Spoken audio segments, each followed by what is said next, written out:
안녕하세요. 성경을 천천히 읽고 정리하는 느린 걸음 성경입니다. 오늘은 레위기 25장 함께 보겠습니다. 주님께서 시내산에서 모세에게 말씀하셨다. 너는 이스라엘 자손에게 말하여라. 그들에게 다음과 같이 일러라. 내가 너희에게 주기로 한 그 땅으로 너희가 들어가면 나 주가 쉴 때에 땅도 쉬게 하여야 한다. 6해 동안은 너희가 너희 밭에 씨를 뿌려라. 6해 동안은 너희가 포도원을 가꾸어 그 소출을 거두어라. 그러나 7째 해에는 나 주가 쉼으로 땅도 반드시 쉬게 하여야 한다. 그 해에는 밭에 씨를 뿌려도 안 되며 포도원을 가꾸어도 안 된다. 거둘 때에 떨어져 저절로 자란 것들은 거두지 말아야 하며 너희가 가꾸지 않은 포도나무에서 저절로 열린 포도도 따서는 안 된다. 이것이 땅의 안식년이다. 땅을 이렇게 쉬게 해야만 땅도 너희에게 먹거리를 내어줄 것이다. 너뿐만 아니라 남종과 여종과 품꾼과 너와 함께 사는 나그네에게도 먹거리를 줄 것이다. 또한 너희의 가축도 너의 땅에서 사는 짐승까지도 땅에서 나는 모든 것을 먹이로 얻게 될 것이다. 안식년을 7번 세어라. 7년이 7번이면 안식년이 7번 지나 49년이 끝난다. 7째 달 여름날은 속죄일이니 너희는 뿔나팔을 크게 불어라. 나팔을 불어 너희가 사는 온 땅에 울려 퍼지게 하여라.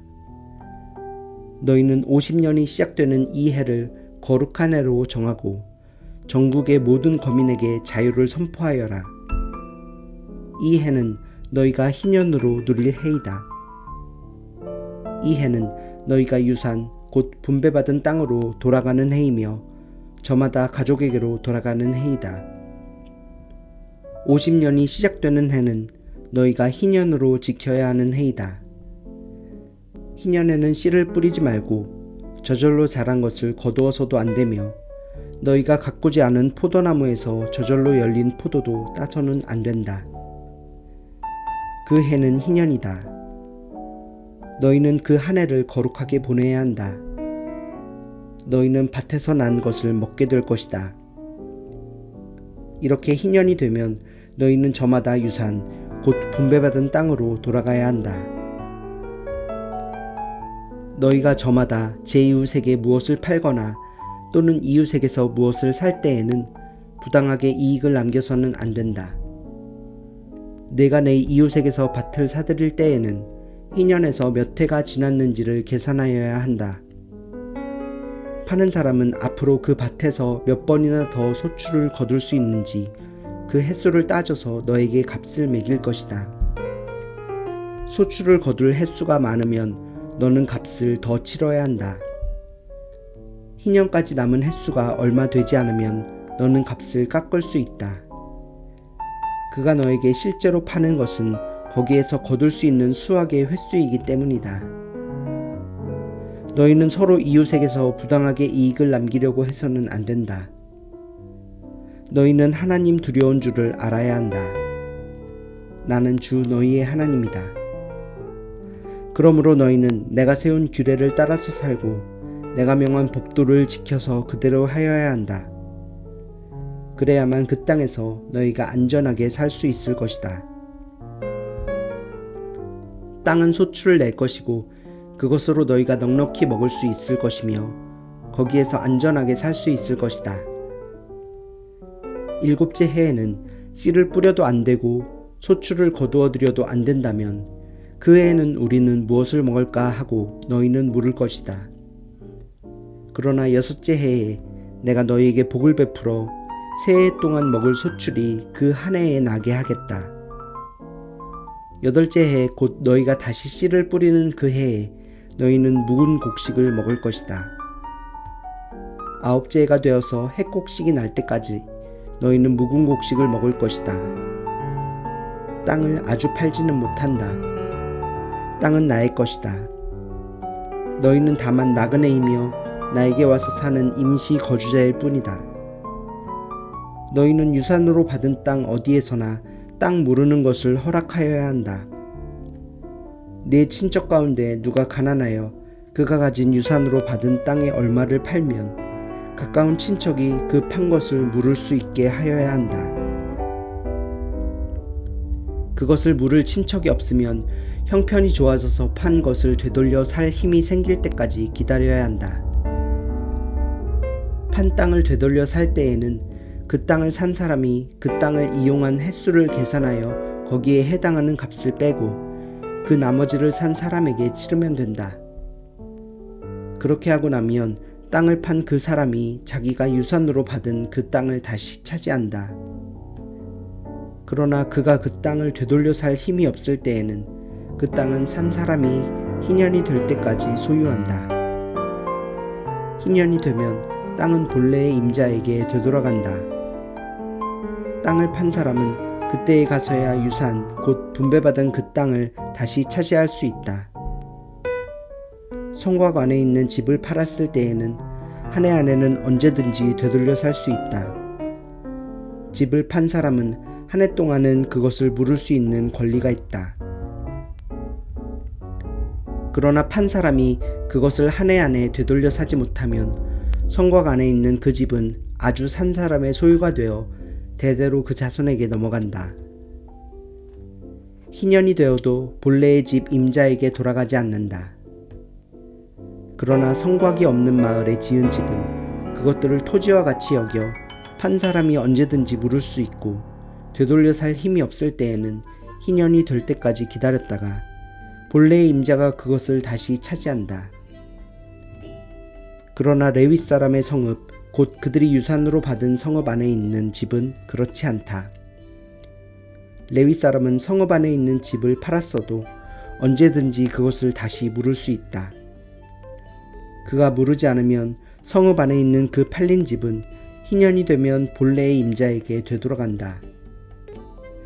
레위 사람의 성읍 안에 있는 집은 이스라엘 자손이 레위 사람의 유산으로 준 것이기 때문이다.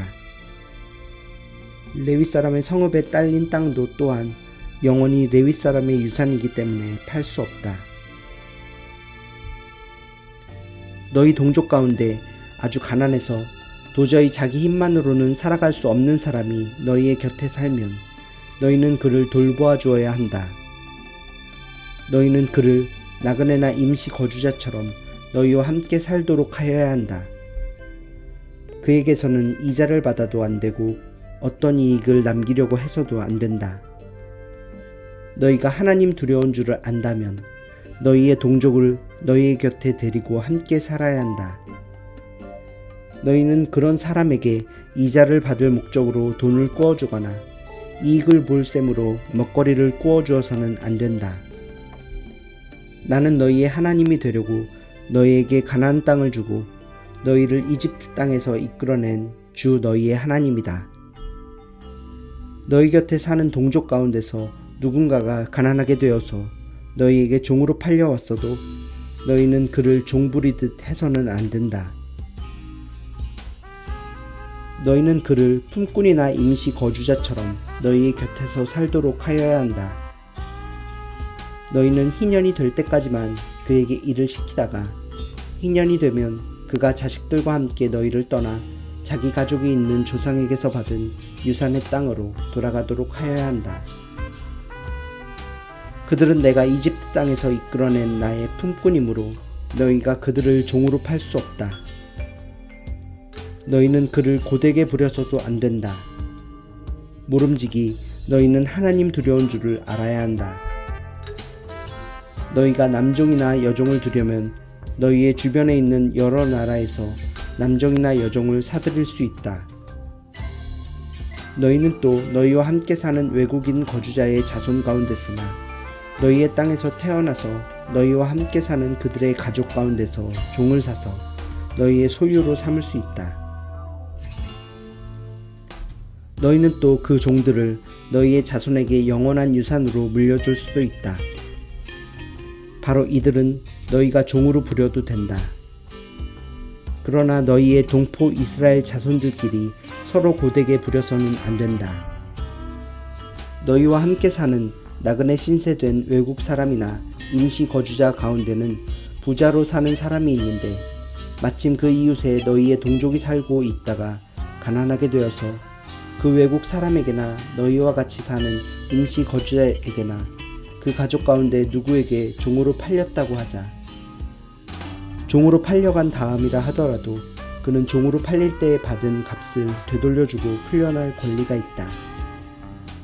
그의 친척 가운데 누군가가 값을 대신 치르고 그를 데려올 수 있으며 삼촌이나 삼촌이 그를 데리고 나올 수도 있고 그의 가문에 속한 살구치가 그를 데리고 나올 수도 있다. 그 사람이 넉넉하게 된 뒤에 스스로 그 값을 치르고 나올 수도 있다. 그 경우에 그는 종으로 팔렸던 그 해로부터 희년이 될 때까지의 횟수를 자기를 산 사람과 함께 계산하여 그 횟수에 따라 돌려줄 값을 정하여야 한다.